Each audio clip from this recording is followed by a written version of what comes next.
She wants you to narrate it. So, Start from there. first, You were sitting in the front row. yeah, everybody just was sitting on the other side of this. There was a sofa, and everybody just was sitting down on the other side. And so I just would regularly just go upstairs, walk around the house, check for leaks and whatnot.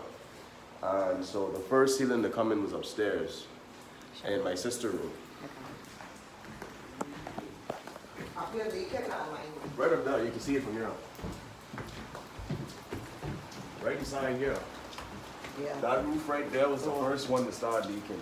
Then the ceiling caved in. The minute the ceiling caved in, I dashed out.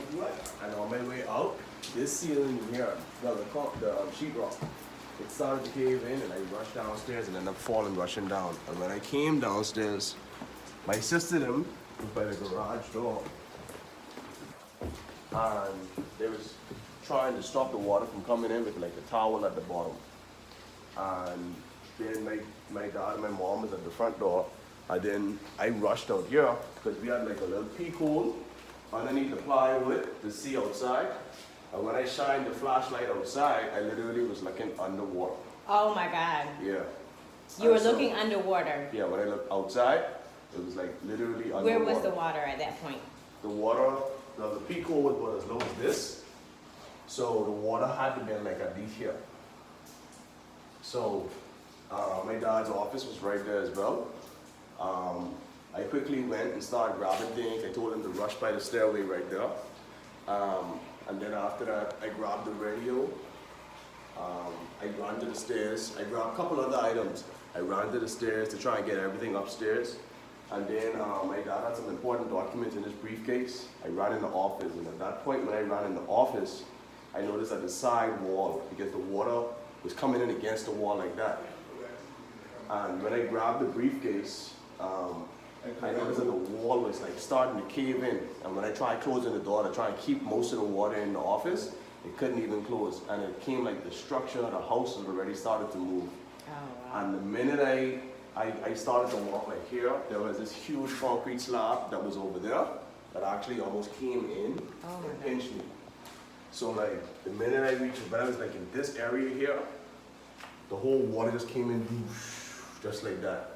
And so like I tried my best to try jump in the fridge. The fridge is right there. I tried to grab like a bottle of water because I didn't know how long we would have been up there. I didn't know how long the flood would have lasted, so I was just trying to think on the spot. And within minutes, the water level rose to as high as here, Oh my God. to as high as the same level right here, upstairs. So where did y'all take refuge? So what we ended up doing, because we didn't know how high the water would rise, we didn't want to get trapped in the ceiling. Okay. My sister's roof was already off. Yeah. So where we ended up staying was here, in this closet. Because the closet still had the sheetrock inside it. I poked, you can come see the holes. The closet still had sheetrock inside it. And so what I did, I used a stick to poke some holes inside the sheetrock so that it wouldn't contain water and the water would drain out so it wouldn't fall out on top of us. So this was basically contained. You can see like the four walls basically still contained. So how many people were in this little space? Me, my dad, my mom, my little sister. And basically this where we were to brace against the wind because there was some intense wind coming straight through. And we was like between getting blown away and drowning if the water had continued to rise. So we didn't want to go inside the room and get trapped. The safest thing to do was to stay here, just in case we would have had to escape the house, where we could have easily just climb up on the rafters or climb up on that side and escape. Just in case, I had some 5-gallon bottles empty, and I had a long stick. He moved it, but it was like one of these that we took off. And what I was gonna do, just to, because I don't think anybody could have swum in that water, I was gonna put the 5-gallon bottle on the stick just for everybody to hold on at least, and just to stay afloat. At least you would have some fighting chance not to drown in some sense. But everything just was thinking on, just had to try and think on the spot. But this is basically where we spent almost 2 days. 2 days. Until the weather calmed down. And Y'all just sat here for 2 days. right there in No the bottom, water, no food, we had no. about a half a gallon of water. I was able to pull out the fridge in time. I tried to grab more things, but the water came in like really fast. But yeah, this this right here is where we spent most of the storm. And the neighbors, when the neighbors came, that's where they were too. All of us wedged in there. You had about 15% between here and up in there. Wow. So they were able to make it out of their house, They and this made it was out the of their highest house. part. The water caught them wet by their waist in there.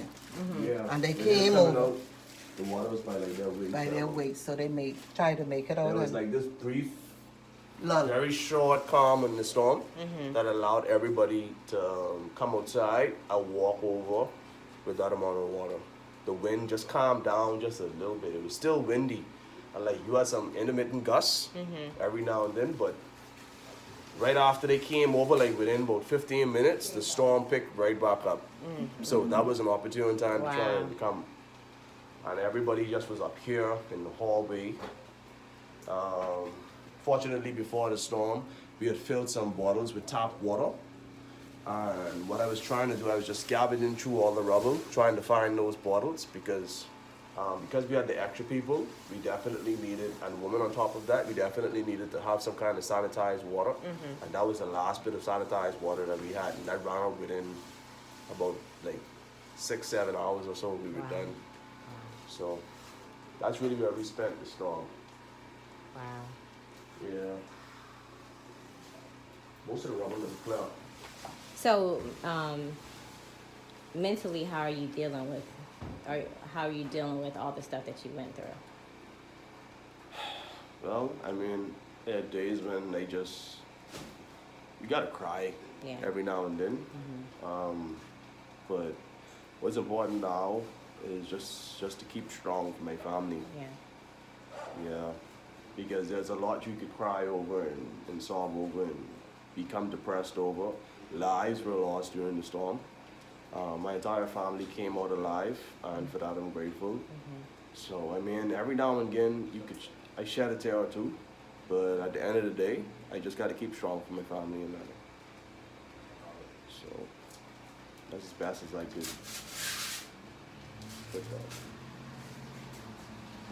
But yeah.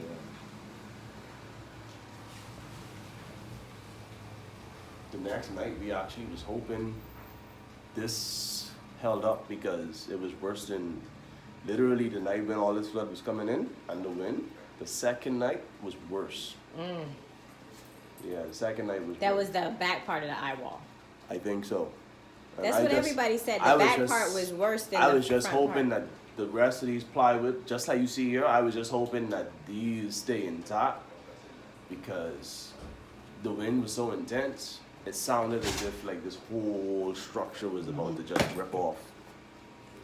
So I think this piece of wood here, that layer of wood there, what really kept the ceiling on because the wind was pushing against that. And then the rain,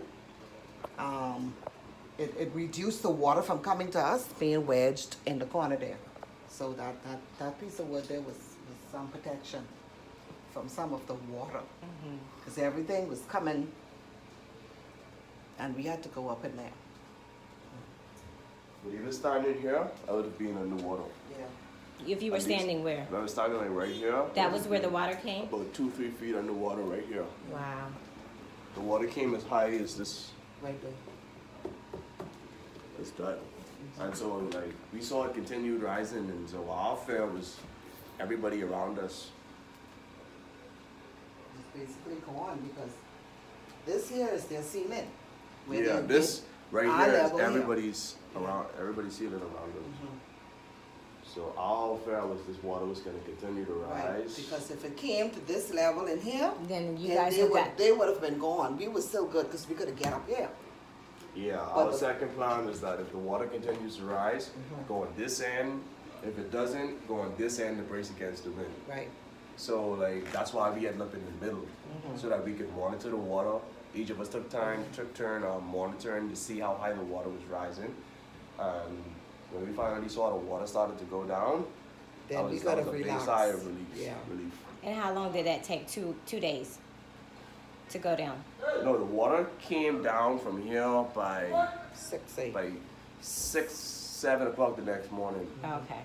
It started to go down. Okay. The peak of this was like around 5 o'clock. 5 o'clock that morning, and everything started like around 2 o'clock. And today's the 7 days, exactly 7 days from when it hit. Yes. Yes. Yes. Tonight would make a week, literally, since all of that started. So this time, last week, you were in this closet. Not yet. No, we were bracing Right ourselves. now, we just was doing some final preparations. But the wind and what's not had already started to pick up just a bit. But it wasn't like severe that you would know that a hurricane is coming per se. Raining every now and again, but by this time last week, we just was just doing our regular activities in the house, making our preparations for the hurricane and whatnot. The weather didn't really start to pick up until like around 7, 8 o'clock at night. Is there anything you, how are you dealing with everything? Or what are you? Well, you cannot let it overwhelm you. You know, it's a great concern. You know, you have that inner fear, but then, you know, you have to stay strong and rely on the God that you trust. You know, that's the most we can do, because we know we were here for other purpose, you know, because neighboring persons were able to come, and we could have shared the little space that we had. We opened our hearts and shared it with them for their safety also. Yeah, so we are thankful that we were able to do that, because we could have not been able to do any of that, you know, and we just was thankful that the water receded when it did, because if it didn't and it continued to rise, we maybe would have been in a more safe area, but we know the persons over there, because they was already in their ceiling when we were still on our second platform. You know, so we are very grateful for that. Yeah.